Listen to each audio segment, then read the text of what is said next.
बच्चों, स्वागत है आपका हमारे इस YouTube चैनल यूपी फिजिक्स 11 में।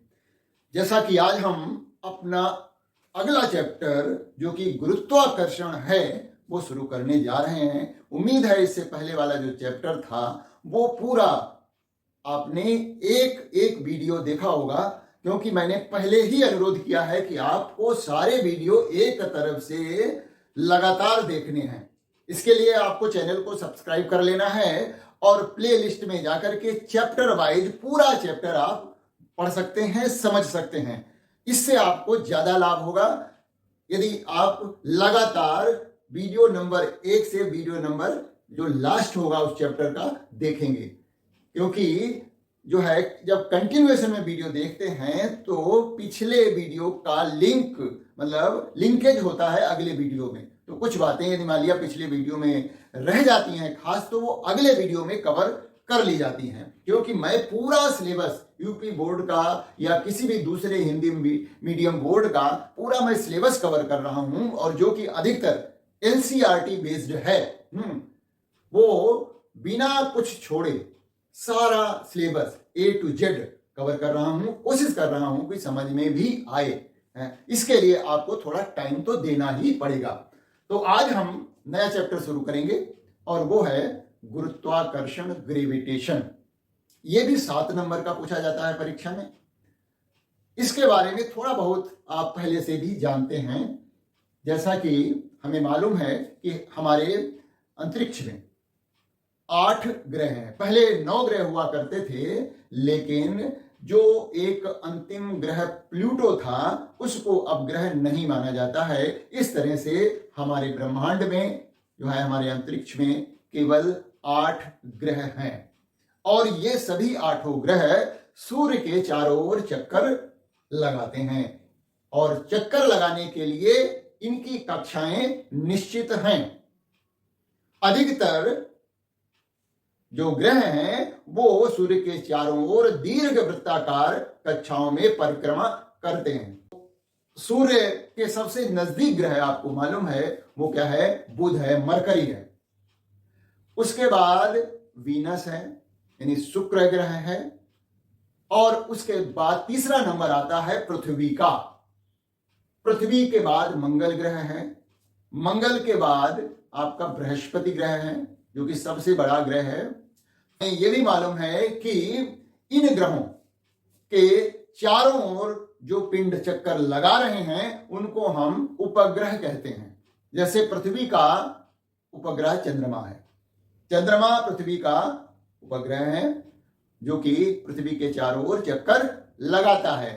जो इससे पहले वाले ग्रह हैं सूर्य के नजदीक, जिसको हम बुध और शुक्र कहते हैं, उनके कोई चंद्रमा नहीं है। मतलब उनके कोई जो आकाशीय पिंड चक्कर नहीं लगा रहे हैं। इसके अलावा सबसे अधिक जो उपग्रह हैं वो बृहस्पति ग्रह के हैं। बृहस्पति ग्रह सबसे बड़ा ग्रह है जिसके करीब 63 उपग्रह हैं। और इसके अलावा जो हमारा अगला ग्रह है उस जो कि शुक्र है, उसके ये शनि ग्रह है, उसके कितने हैं उपग्रह? 31 उपग्रह है। तो बृहस्पति के सबसे अधिक उपग्रह हैं, और पृथ्वी का एक उपग्रह आपको मालूम है जो कि चंद्रमा है। तो इस तरह से हम इन सब बातों को जानते हैं, थोड़ा बहुत पिछली छोटी कक्षाओं में पढ़ रखा है। अब हम बात अपने सिलेबस पर आते हैं 11th क्लास में, और उसको डिस्कस करते हैं, समझने की कोशिश करते हैं। तो पहला टॉपिक है केपलर के नियम, या कहें ग्रहों की गति संबंधी केपलर के नियम। केपलर ने 3 नियम दिए हैं ग्रहों के गति संबंधी, और उनको जो है हमें याद करना है। देखिए, ज्यादा इस चैप्टर में कुछ भी मुश्किल नहीं है, एकदम पूरा चैप्टर आसान है। थ्योरेटिकल है, बहुत ज्यादा न्यूमेरिकल भी नहीं है इसमें, और एकदम से आसान चैप्टर है। तो आसानी से आप इसको पढ़ करके 7 मार्क्स ले सकते हैं। तो केपलर का पहला नियम जो है वो है ग्रहों की कक्षाओं का नियम। कक्षाओं का नियम है लॉ ऑफ ऑर्बिट। तो इस नियम के अनुसार जो ग्रह हैं, सभी ग्रह सूर्य के चारों ओर दीर्घ वृत्तीय कक्षाओं में परिक्रमा करते हैं या परिक्रमण करते हैं, और सूर्य जो है उसके एक फोकस पर स्थित होता है। दीर्घ वृत्त के दो फोकस होते हैं, उनमें से एक फोकस पर सूर्य स्थित होता है। मतलब देखिए, ये इस तरह से कक्षा बनती है, दीर्घ वृत्त बना दिया हमने, और यहां पर एक केंद्र फोकस जो है ये होगा, दूसरा इधर होगा। तो जब कोई ग्रह अपनी कक्षा में परिक्रमा करता है तो सूर्य जो है इसके एक फोकस पर स्थित होता है। ये सूर्य है और मान लिया ग्रह यहां पर चक्कर लगा रहा है इस तरह से। तो सभी ग्रह जो है सूर्य के परितः दीर्घ वृत्ताकार कक्षाओं में परिक्रमा करते हैं तथा सूर्य कक्षाओं के एक फोकस पर स्थित होता है। ये दीर्घ वृत्त बना हुआ है, इसके दो फोकस होते हैं, एक फोकस पर सूर्य स्थित होगा। दूसरा जो नियम है क्षेत्रफल वेग का नियम। इस नियम को शॉर्ट में कहें, संक्षेप में कह सकते हैं कि जब ग्रह सूर्य के चारों ओर चक्कर लगाते हैं तो उनका क्षेत्रफलीय वेग नियत रहता है। इसको समझें, किसी ग्रह से सूर्य को मिलाने वाली रेखा, ग्रह से सूर्य को मिलाने वाली रेखा समान समयांतराल में समान क्षेत्रफल तय करती है या कहें पार करती है।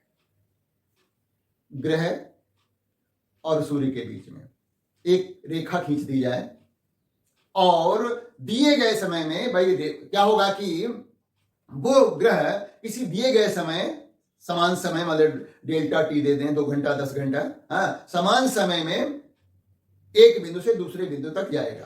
तो वो रेखा पहले यहां पर थी, अब वो दूसरी जगह पहुंच जाएगी। तो जो क्षेत्रफल तय होगा उस रेखा द्वारा पार किया जाएगा, वो नियत रहेगा। तो इसको भी समझ लीजिए, इसी चित्र से हम बता देते हैं। नियम लिखा हुआ है, क्षेत्रफल वेग का नियम है ये, किसी भी ग्रह को सूर्य से मिलाने वाली रेखा समान समयांतरालों में समान क्षेत्रफल पार करती है, अर्थात ग्रह का क्षेत्रफलीय वेग नियत रहता है।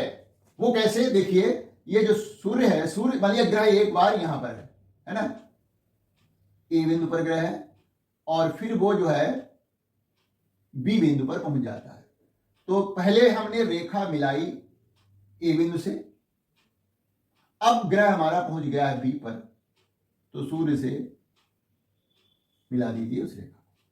तो ये क्षेत्रफल हो गया, ये यस हो गया, सूर्य है। उसी तरह से जब ये ग्रह यहां पर आया सी बिंदु पर, उतने ही समय में, जितने समय में वो ए से बी गया है, ठीक उतने ही समय में वो यहां पर सी से डी आया। अब सी एस मिलाइए और एस डी भी मिलाइए, ये क्षेत्रफल हुआ उतने ही समय में। तो इस नियम के अनुसार जो है ये जो एक त्रिभुज बन रहा है एस ए बी, दिए गए समय में जो ये क्षेत्रफल तय किया है, क्षेत्रफल एस ए बी का मान क्षेत्रफल एस सी डी के बराबर होगा। तो इसको हम कह सकते हैं कि माना कोई ग्रह जो है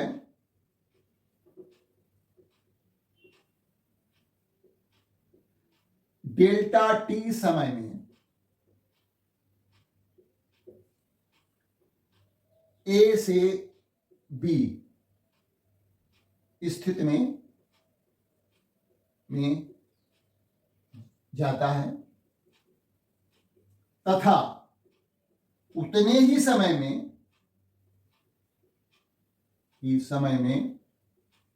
वह बिंदु कहां है, ये बिंदु जो है उसकी कक्षा में है, लिए गए हैं। उतने ही समय में वो बिंदु सी से डी स्थिति में जाता है। तो इस नियम के अनुसार हम कहेंगे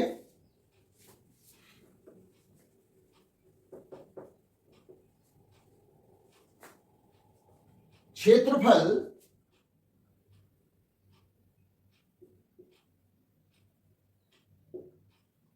एस ए बी बटे डेल्टा टी बराबर होगा क्षेत्रफल एस सी डी बटे डेल्टा टी। तो समान समय अंतराल में सूर्य से ग्रह से सूर्य को मिलाने वाली रेखा समान समय अंतराल में समान क्षेत्रफल पार करती है, अर्थात ग्रह का क्षेत्रफलीय वेग नियत रहता है। इससे एक और निष्कर्ष निकल रहा है, शायद समझ में भी आ रहा होगा।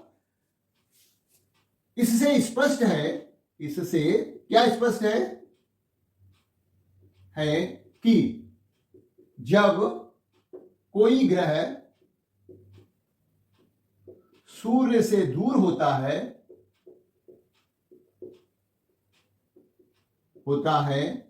तो उसका वेग कम होता है।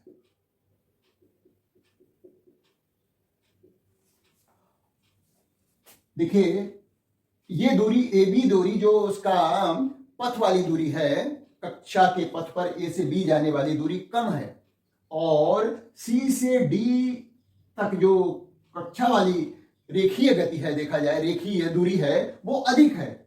तो इसका मतलब जब वो पास में आया था, सूर्य के पास में आने पर उस ग्रह का वेग बढ़ जाता है।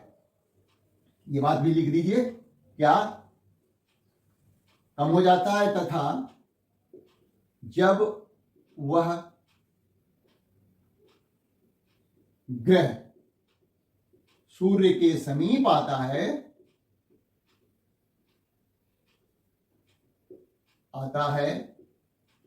तो उसका वेग बढ़ जाता है।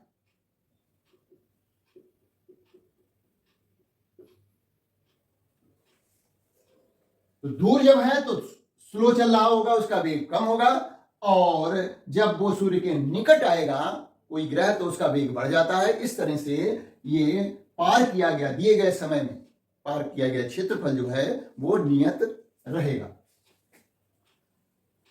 अब बात करते हैं तीसरे नियम की। केपलर का तीसरा नियम जो है वो परिक्रमण कालों का नियम है, क्योंकि सूर्य के चारों ओर जो ग्रह हैं परिक्रमा करने में एक निश्चित समय लेते हैं।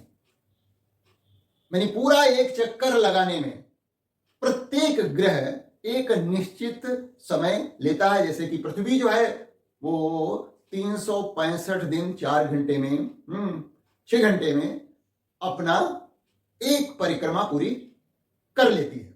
इसी तरह से अन्य ग्रहों, जैसे जो है हमारा बुध है वो 88 दिन में पूरा कर लेता है। इसी तरह से अलग अलग सभी ग्रहों का परिक्रमण काल है। तो तीसरा नियम जो है वो परिक्रमण काल है का नियम है, और उस नियम के अनुसार किसी ग्रह का सूर्य के परितः परिक्रमण काल टी का वर्ग उसकी दीर्घ वृत्ताकार कक्षा के अर्ध दीर्घ अक्ष के तृतीय घात के अनुक्रमानुपाती होता है। इसको समझें जरा। देखिए, ये दीर्घ वृत्त है, इस दीर्घ वृत्त में 2 अक्ष होते हैं।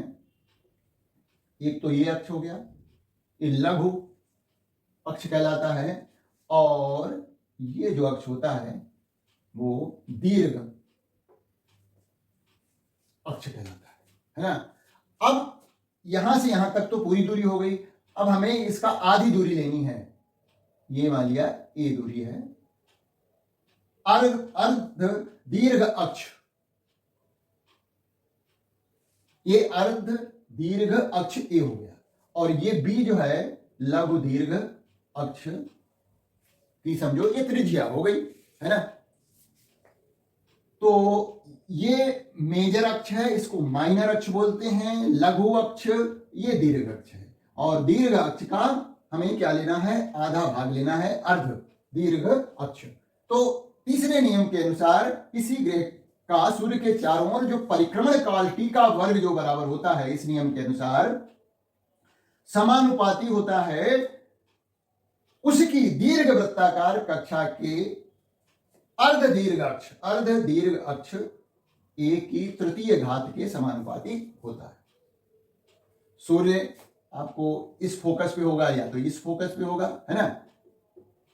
तो ये जो अक्षीय, पूरा अक्षीय दूरी हो गई, यानी डायमीटर हो गया, व्यास हो गया, उसका आधा ले लिया।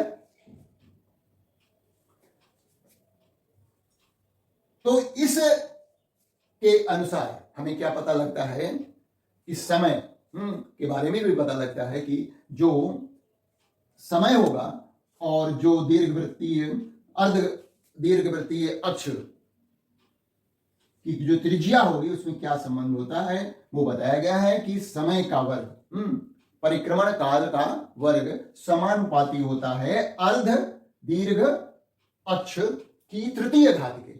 इन्हीं दो ग्रहों के लिए हम इसको ऐसे लिख सकते हैं, T1 का वर्ग बटे T2 का वर्ग बराबर हो जाएगा A1 की घात 3 बटे A2 की घात 3। ये हमने लिख दिया है किन्हीं दो ग्रहों के लिए।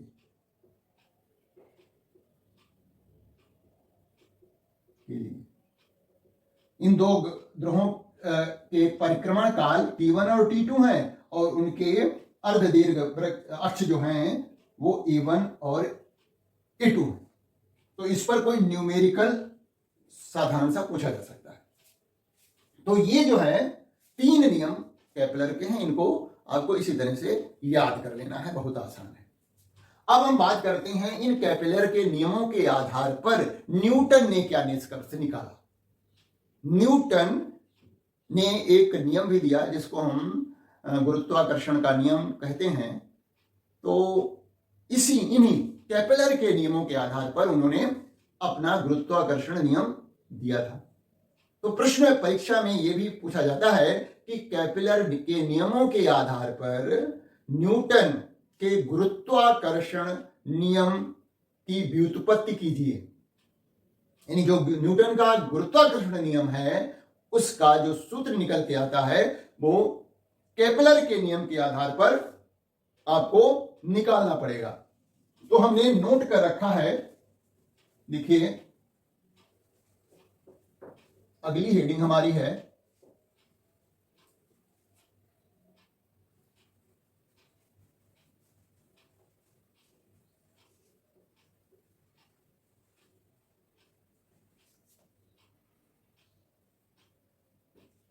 केपलर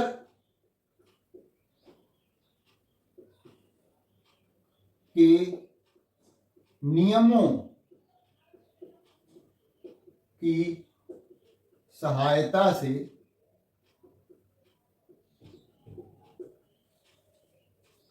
न्यूटन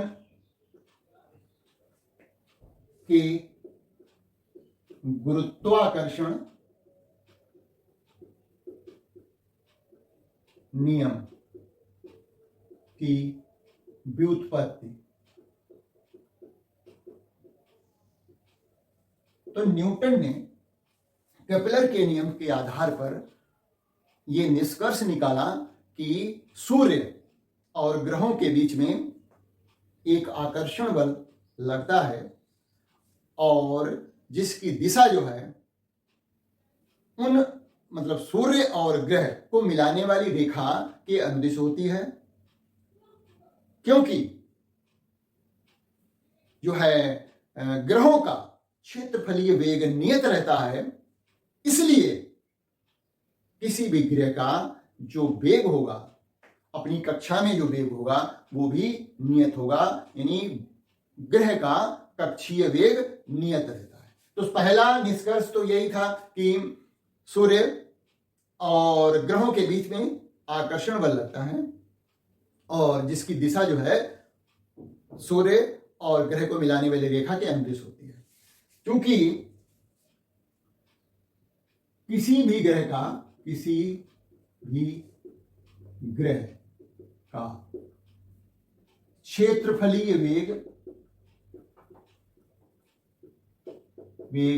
नियत होता है,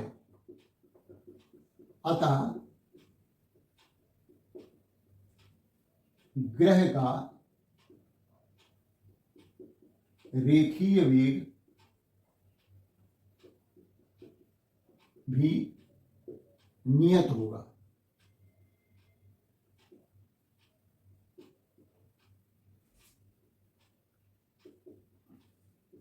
सूर्य तथा ग्रह के बीच लगने वाला आकर्षण बल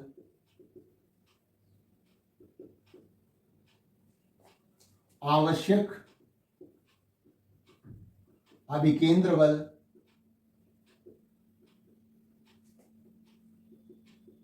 प्रदान करता है। जैसा कि आपको मालूम है, जब भी कोई वृत्तीय गति होती है, वृत्तीय गति के लिए अभिकेंद्र बल की आवश्यकता होती है। तो यहां पर जो सूर्य और ग्रह के बीच में जो आकर्षण बल लग रहा है, वही बल अभिकेंद्र बल प्रदान करेगा, वही बल अभिकेंद्र बल की तरह व्यवहार करेगा। और अतः जो बल जो है F बराबर होता है mv² बटे r। यहां m ग्रह का द्रव्यमान है, द्रव्यमान, तथा v क्या है, वेग है। v ग्रह का रेखीय वेग है,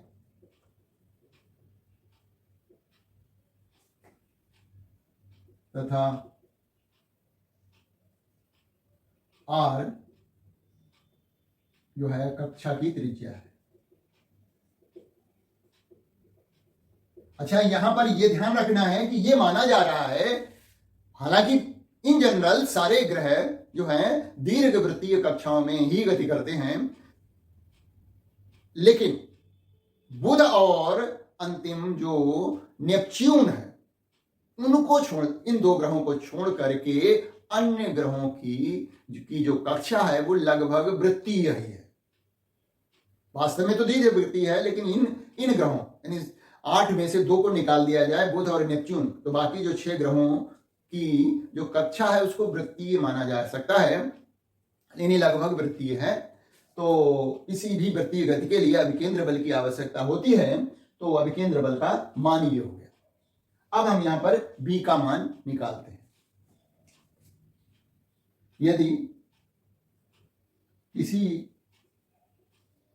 ग्रह का परिक्रमण काल, अपनी कक्षा में परिक्रमण काल, अपनी कक्षा में परिक्रमण काल t है, तो समय कितना लगेगा, चली गई दूरी, कक्षा कैसी मानी जा रही है, वृत्ताकार मानी जा रही है, तो वृत्त की परिधि को वेग से भाग देने पर, है ना, हमें उसका समय पता लग जाएगा, परिक्रमण काल का मान पता लग जाएगा। तो t बराबर हो जाएगा 2πr बटे v। तो यहां से हम v का मान निकाल लें और इस समीकरण में रख दें, तो v बराबर हो गया 2πr बटे t। तो ये b का मान रखिए यहां पर, तो v बराबर हो जाएगा, ये f बराबर हो जाएगा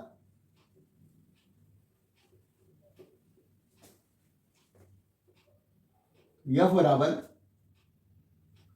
m बटे r गुणा v² है, तो ये क्या हो जाएगा, देखिए 2πr बटे t का होल स्क्वायर, m बटे r गुणा 4πr² बटे t²। तो एक r यहां से कट जाएगा, तो हमारे पास जो रिजल्ट आ रहा है वो देखिए 4 पाई एम आर बटे 4 पाई, जब स्क्वायर होगा पाई स्क्वायर तो एम आर बटे टी स्क्वायर। ये क्या आया, एफ का मान आया। अब हमें केपलर के तीसरे नियम से, जो परिक्रमण कालों का नियम है, उससे मालूम है केपलर के तृतीय नियम से टी स्क्वायर बराबर है के आर टू द पावर 3। वहां हमने ए लिया था, तो यहां त्रिज्या जो है आर है, तो एक ही जगह पर हमने आर ले लिया है। भाई यहां तीसरा नियम क्या हो गया, टी का वर्ग समानुपाती है त्रिज्या की तीसरी घात के। वहां पर हमने ए लिया था, बस इतना अंतर है। यहां पर हम वृत्ताकार जो कक्षा है उसकी त्रिज्या को हमने आर लिया है एक ही जगह पर, बस। तो जब टी स्क्वायर बराबर के एक नियतांक लगा दिया गया आर क्यूब, ये तृतीय नियम ही तो है, तो हम क्या करेंगे, टी स्क्वायर का मान यहां पर ये रख देंगे। तो यह बराबर हो जाएगा 4 पाई स्क्वायर एम आर बटे के आर की घात 3। तो एक इस आर से एक आर कट जाएगा, तो यहां पर घात 2 आ जाएगी, यानी हमारा रिजल्ट आएगा यह बराबर आ जाएगा 4 पाई एम बटे के आर स्क्वायर। ये समीकरण 2 हो गई।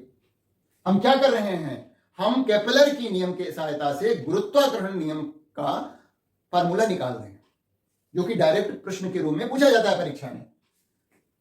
अच्छा, अब यहां पर देखिए 4 पाई नियतांक है, के भी नियतांक है, यानी ये पूरा नियतांक है।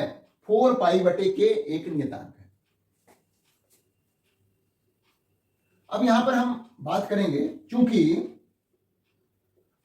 सूर्य तथा ग्रह के बीच लगने वाला आकर्षण बल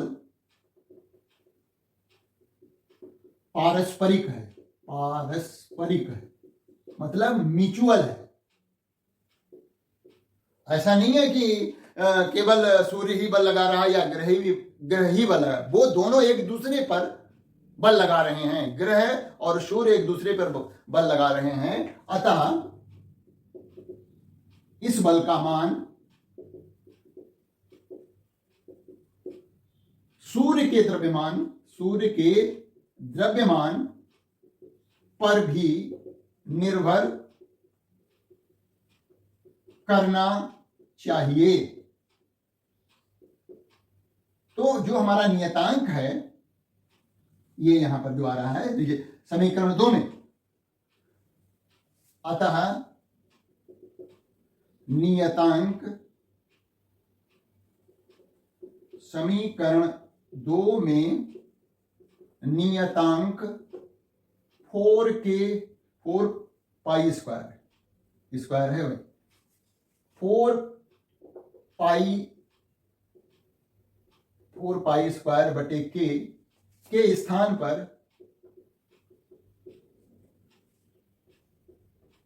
जी एम लेने पर, यहां यम जो है, कैपिटल यम जो हम ले रहे हैं, वह यम सूर्य का द्रव्यमान है, सूर्य का द्रव्यमान है। तो हमने क्या किया है, समीकरण 2 में जो नियतांक 4 पाई स्क्वायर बटे के है, उसकी जगह पर एक नया नियतांक ले लिया। देखिए जीएम, जी जो है एक नियतांक है और यम जो है वो सूर्य का द्रव्यमान है। तो देखिए यहां पर हमारा नया फार्मूला क्या बन जाएगा, समीकरण 2 से ऐसा कर रहे हैं, तो यह बराबर हो जाएगा जी एम बटे आर स्क्वायर। कैपिटल एम जो है वो सूर्य का द्रव्यमान है, एम जो है वो ग्रह का द्रव्यमान है। तो यही न्यूटन का गुरुत्वाकर्षण कर्षण, यही न्यूटन का गुरुत्वाकर्षण नियम है। अब हम बात करेंगे गुरुत्वाकर्षण नियम है क्या, है ना। तो इस नियम से हमें पता लग रहा है कि दो पिंडों के बीच लगने वाला जो आकर्षण बल होता है वो उन पिंडों के द्रव्यमानों के गुणनफल के अनुक्रमानुपाती तथा उन पिंडों के केंद्रों के बीच की दूरी के वर्ग के व्युत्क्रमानुपाती होता है। भाई यहां पर क्या पिंड लिए गए, एक सूर्य लिया गया है, एक दूसरा ग्रह लिया गया है। तो ये जो रिजल्ट आया है वो ब्रह्मांड के किन्हीं दो पिंडों के लिए सत्य है, किन्हीं भी दो कणों के लिए सत्य है, न कि केवल सूर्य और ग्रह के लिए। तो इसी आधार पर ये जो रिजल्ट आया है, इसी आधार पर न्यूटन ने अपना गुरुत्वाकर्षण नियम दिया। हमने यहां पर केपलर के नियम का प्रयोग करके न्यूटन के गुरुत्वाकर्षण नियम का व्युत्पन्न किया है, उसका रिजल्ट निकाला है। अब हम न्यूटन का सार्वत्रिक गुरुत्वाकर्षण नियम लिखने जा रहे हैं और ये 9th में भी आप लोगों ने पढ़ा था।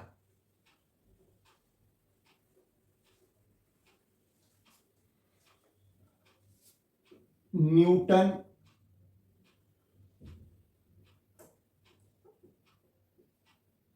का सार्वत्रिक गुरुत्वाकर्षण नियम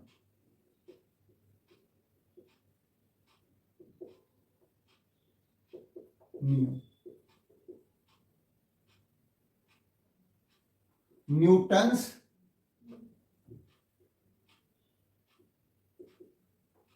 लॉ ऑफ यूनिवर्सल ग्रेविटेशन।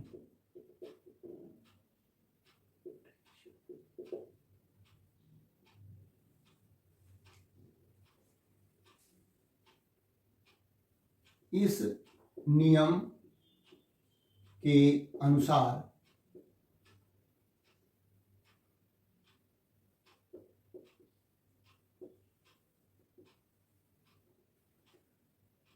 किन्हीं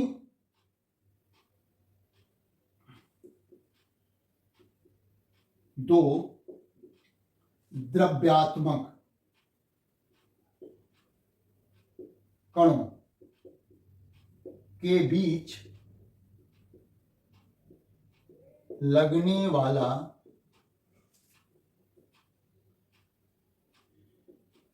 आकर्षण बल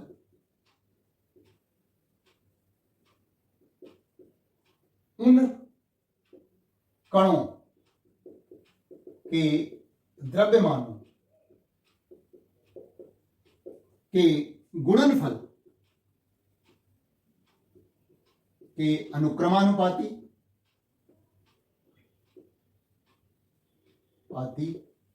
तथा कणों के बीच की दूरी, और ये केंद्रों के बीच की दूरी होगी, कणों के बीच की दूरी के वर्ग के व्युत्क्रमानुपाती होता है। अनुपाती होता है। क्या लिखा गया है? किन्हीं दो द्रव्यात्मक, मतलब उसमें द्रव्यमान होना चाहिए। कणों में क्या होना चाहिए? द्रव्यमान। तो किन्हीं दो कणों के बीच लगने वाला आकर्षण बल उन कणों के द्रव्यमानों के गुणनफल के अनुक्रमानुपाती तथा कणों के बीच की दूरी के वर्ग के व्युत्क्रमानुपाती होता है। मतलब F अनुक्रमानुपाती है। यहां पर मान लेते, माना दो कण जिनके द्रव्यमान m1 तथा m2 हैं, जो परस्पर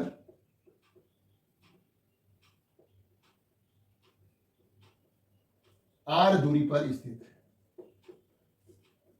यानी उनके केंद्रों के बीच की दूरी जो है r है। एक कण जो है m1 है और दूसरा कण m2 है। और इनके बीच की दूरी r है। तो इस नियम के अनुसार F समान अनुक्रमानुपाती होगा m1 गुणा m2 और बीच की दूरी r के वर्ग के व्युत्क्रमानुपाती होगा। तो इस तरह से यदि हम ये अनुक्रमानुपाती का चिन्ह बराबर में बदलते हैं तो हमें क्या करना पड़ता है, एक नियतांक लगाना पड़ता है। तो नियतांक यहाँ पर जो लगाया जाएगा वो कैपिटल जी होगा, है, यानी F बराबर हो जाएगा कैपिटल जी m1 m2 बटे r का वर्ग। यहाँ g एक नियतांक है, इसे सार्वत्रिक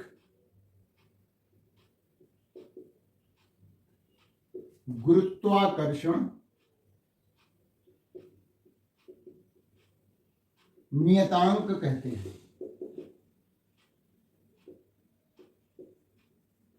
ये यूनिवर्सल ग्रेविटेशनल कांस्टेंट है, मतलब पूरे यूनिवर्स में इसका मान एक जैसा ही रहता है, समान रहता है। और वो कितना होता है, इसीलिए इसका नाम सार्वत्रिक है, केवल नियतांक नहीं है। इसका नाम है सार्वत्रिक गुरुत्वाकर्षण नियतांक। और इसका मान जो होता है जी बराबर होता है 6.67 इंटू 10⁻⁻11 न्यूटन मीटर का वर्ग पर किलोग्राम वर्ग।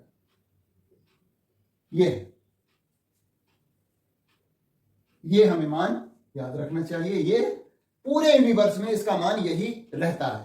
तो जी का मान जो होता है वो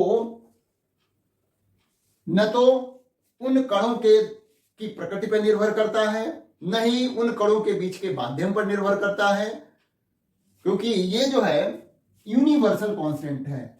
यहां जी का मान जो होता है, जी का मान पूरे यूनिवर्स में एक समान रहता है। जी का मान कणों की प्रकृति या उनके बीच के माध्यम आदि पर निर्भर नहीं करता।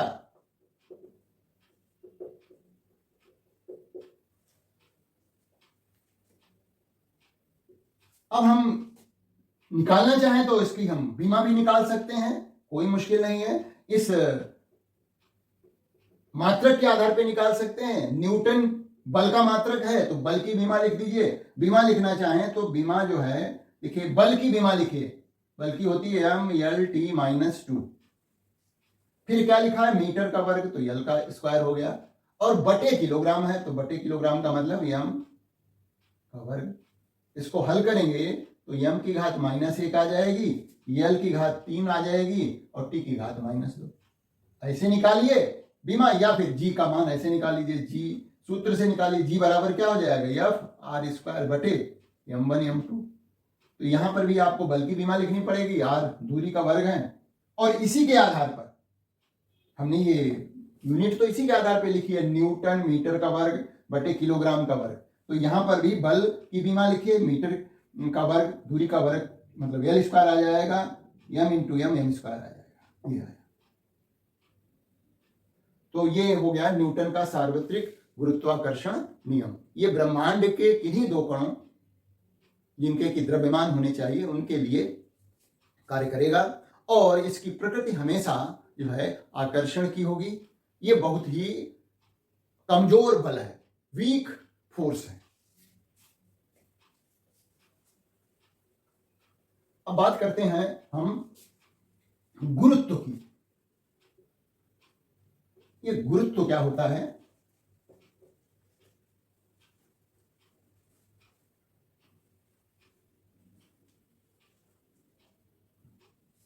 गुरुत्व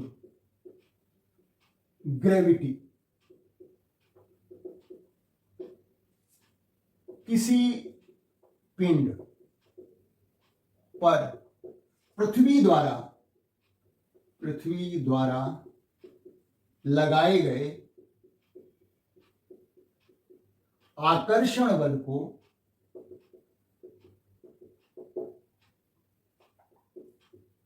गुरुत्व कहते हैं। इसका वैसे तो किन्हीं दो पिंडों के बीच लगने वाले आकर्षण बल को गुरुत्वाकर्षण बल कहते हैं, लेकिन यहां पर जो पृथ्वी बल लगाती है किसी दूसरे पिंड पर, उसको अलग से नाम दे दिया गया, उसको गुरुत्व कहा गया। है गुरुत्वाकर्षण बल ही, लेकिन पृथ्वी के लिए एक अलग से नाम दे दिया गया है। अब अगली हेडिंग है हमारी पृथ्वी के गुरुत्वीय त्वरण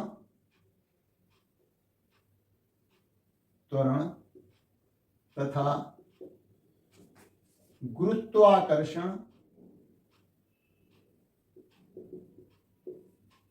नियतांक जी में संबंध।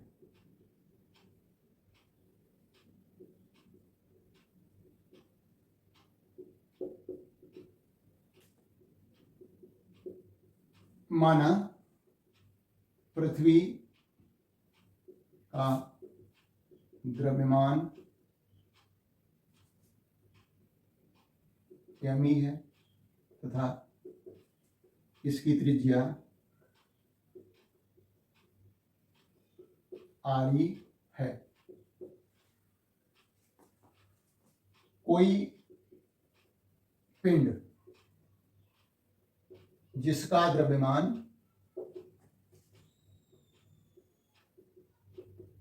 m है, पृथ्वी तल पर या तल से कुछ ऊंचाई पर,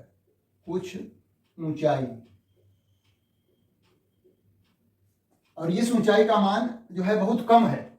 पृथ्वी की त्रिज्या की तुलना में ऊंचाई, यानी उस पिंड की ऊंचाई जो है पृथ्वी की त्रिज्या में बहुत कम, की तुलना में बहुत कम है। पृथ्वी के तल पर या पृथ्वी के तल से कुछ ऊंचाई पर रखा है, यानी जो ऊंचाई ली जा रही है उस पिंड की पृथ्वी तल से है वो कम है उसकी त्रिज्या की तुलना में। अतः इस पिंड तथा पृथ्वी के इस पिंड की पृथ्वी के केंद्र से दूरी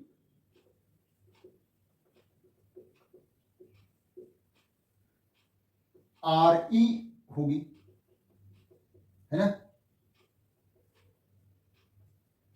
पृथ्वी द्वारा पिंड पर लगाया गया बल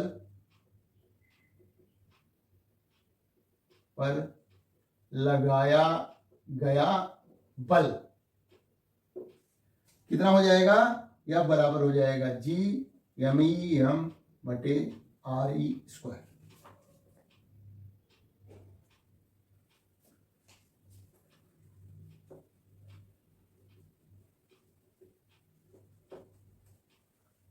इस बल के कारण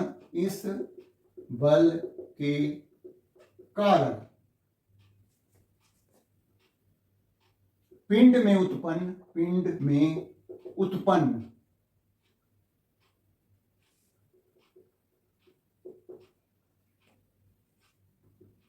गुरुत्वीय त्वरण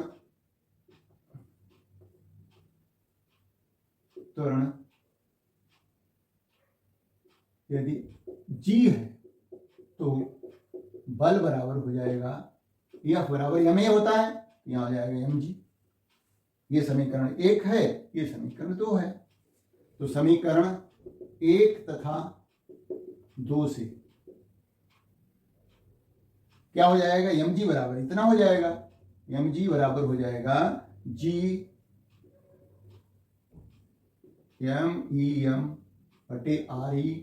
का वर्ग। तो देखिए यहां पर स्मॉल m कैंसिल आउट हो जाएगा,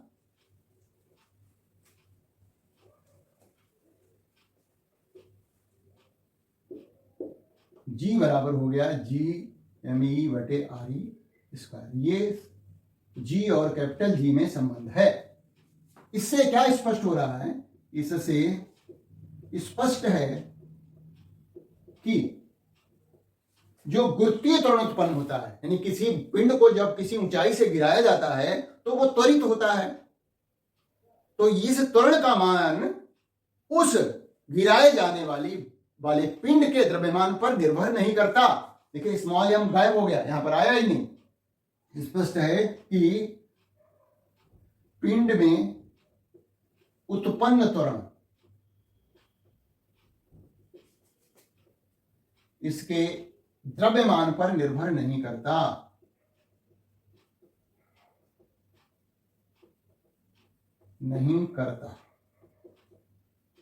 तो यहां पर याद रखिए, यदि दो पिंड जिनके द्रव्यमान अलग अलग हैं, एक बहुत हल्का है एक बहुत भारी है, समान ऊंचाई से पृथ्वी तल पर गिराए जाते हैं तो उनमें उत्पन्न त्वरण समान होगा।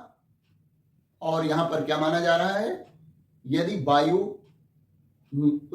उपस्थित न हो, वायु की अनुपस्थिति में यदि किन्हीं दो पिंडों को समान ऊंचाई से गिराया जाता है तो उन दोनों पिंडों के द्रव्यमान अलग अलग होते हुए भी उनमें उत्पन्न त्वरण जो होगा वो समान होगा, क्योंकि उत्पन्न त्वरण का मान गिराए जाने वाले पिंड के द्रव्यमान पर निर्भर ही नहीं करता।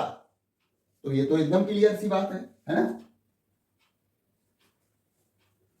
अब एक अंतिम है रिलेशन पृथ्वी के द्रव्यमान तथा घनत्व की गणना, है ना।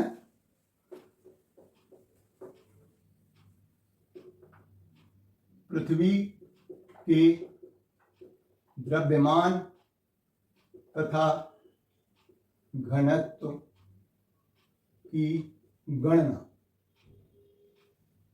अभी हमने देखा चूंकि G बराबर होता है GME बटे RE स्क्वायर, तो ME बराबर हो जाएगा GRE स्क्वायर बटे कैपिटल G। त्रिशी गुणा करा है ना, और ये द्रव्यमान का मान आ गया, तो ये द्रव्यमान का हो गया। अब इसके घनत्व, क्योंकि द्रव्यमान बराबर होता है, द्रव्यमान बराबर होता है आयतन गुणा घनत्व, तो ME बराबर हो गया आयतन पृथ्वी का द्रव्यमान। निकालने के लिए इसके आयतन और घनत्व की गुणा कर देते हैं। तो आयतन, क्योंकि पृथ्वी जो है एक गोलाकार है, 4/3, गोले का आयतन 4/3 पाई r³, और घनत्व तो इसका हम रो ले लेते हैं, ये रो लिखा हुआ है, तो इसको इसके बराबर लिख देते हैं, है ना। तो घनत्व का मान फिर निकल जाएगा। ये समीकरण 1 है, ये समीकरण 2 है, तो समीकरण 1 तथा 2 से क्या रिजल्ट आया, 4/3 पाई r³ गुणा घनत्व रो बराबर हो गया GRE का वर्ग बटे कैपिटल G। अब हमें क्या करना है कि इस घनत्व का मान निकालना है, बाकी चीजों को उधर भेज देना है ना। तो ये यहां देखिए, ये r⁻³ है, ये r⁻2 है, तो ये कट जाएगा जब जाएगा नहीं उधर, तो RE बचेगा केवल। तो घनत्व तो बराबर हो जाएगा, देखिए G तो रहेगा ऊपर, ये कट चुका है, कैपिटल G नीचे। यहां पर जो गुणा में चीजें हैं वो तो भाग में चली जाएंगी। क्या है, 4 है, पाई है, 4 पाई G, ये नीचे चले गए, और ये जो है और क्या आ जाएगा, ये RE भी चला जाएगा, है ना, और ये 3 जो है ऊपर चला जाएगा। तो पृथ्वी का घनत्व तो आ गया 3G/4 पाई GRE, ये पृथ्वी का घनत्व है। मेरी समझ से यदि ऐसे नहीं समझ पा रहा तो तिरछी गुणा कर लीजिए, है ना। तो तिरछी गुणा करने पर ये क्या हो जाएगा, देखिए तिरछी गुणा करेंगे तो ये जो गुणा होगी 4 पाई RE रो गुणा कैपिटल G बराबर हो जाएगा 3g के। अब तो समझ में आ जाना चाहिए। ये अब हमें क्या करना है, इस रो का मान लिखना है, ये बाकी चीजें सब उधर भेज देनी है। तो 4 पाई आर ई और जी, 4 पाई आर ई और जी नीचे चले गए। तो यदि हमें पृथ्वी का गुरुत्वीय त्वरण मालूम है, जो कि जिसकी वैल्यू जो होती है 9.8 मीटर पर सेकेंड होती है, पर सेकेंड का वर्ग 9.8 मीटर पर सेकेंड वर्ग, या लगभग 10 मीटर पर सेकेंड का वर्ग के बराबर होती है, और जी गुरुत्वाकर्षण नियतांक है, और आर ई क्या है, पृथ्वी की त्रिज्या है। तो इस सूत्र की सहायता से हम पृथ्वी का घनत्व ज्ञात कर सकते हैं। इस सूत्र की सहायता से हम पृथ्वी का द्रव्यमान ज्ञात कर सकते हैं, और वे ये सूत्र जो है सभी ग्रहों के लिए भी अप्लाई हो जाएंगे।